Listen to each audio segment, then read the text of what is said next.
All right, let's talk about the T15 exam. You know that AWS Analytics and Machine Learning Challenge is a big deal. So today, we're going to lay out a super clear, step-by-step game plan to help you absolutely conquer it. So, are you feeling that exam pressure? Yeah, I get it. It's totally normal. I mean, it's a complex task, you're on the clock, and there are just so many moving parts. Processing data, building models, updating databases. It can feel like a lot.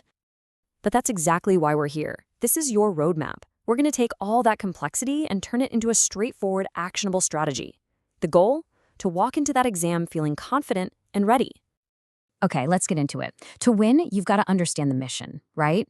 The exam is really two separate challenges in one, and knowing how to prioritize them, well, that's your first major step towards success.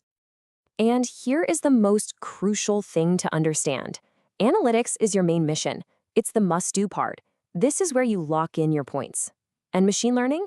Think of that as a bonus round.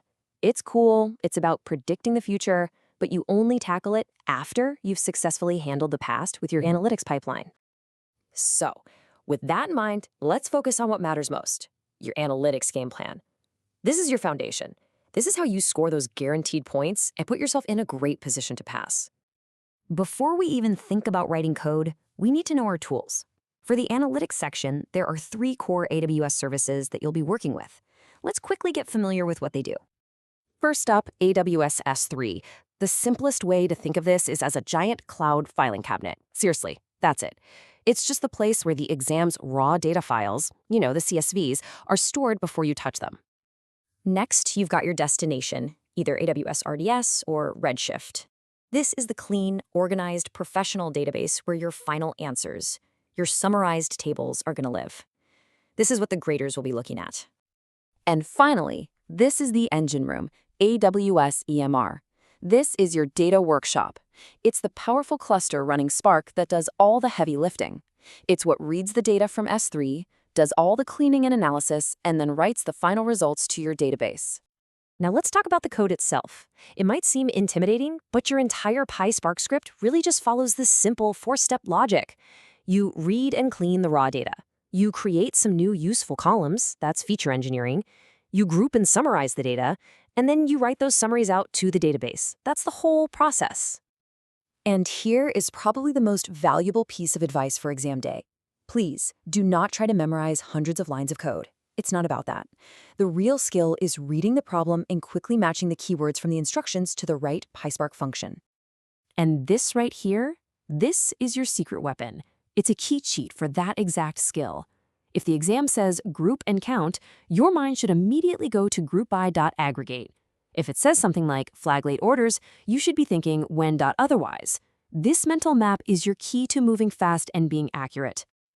Okay, imagine your analytics pipeline is built, it's working, you've checked it, and you're feeling good.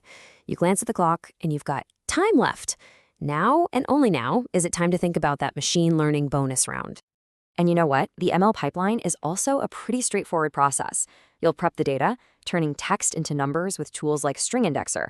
Then you'll bundle all your features into one big vector, train a basic model, and finally, just check how well it performed. And let me be really, really clear about this part. Your goal is just to get a working model. It does not need to be a perfectly tuned, state-of-the-art masterpiece. A simple, reliable choice like a random forest model is absolutely perfect for showing you have the skill and grabbing those bonus points. So, we've gone over the tools, the process for analytics, the process for ML, and those key mental shortcuts. Now, let's put it all together into one simple, winning strategy for exam day. This is your final checklist. Just burn this into your brain. 1. Analytics first, always. That's your guaranteed score. 2. ML is a bonus, only if you have time. 3. Use that keyword map to work fast. 4. Keep your code clean, short, and, most importantly, working. And 5. If you can, take a moment to double-check your output tables in the database. Look, if you only take one single thing away from this entire explainer, let it be this. On a timed exam, simple code that actually runs and produces a result is infinitely better than some super complex, brilliant code that's broken. Just get the points on the board. So there you have it. You've got the toolkit, you understand the pipeline, and you have the strategy. The complexity is gone. What's left is a clear path to getting this done. Now you're ready. Go ace it.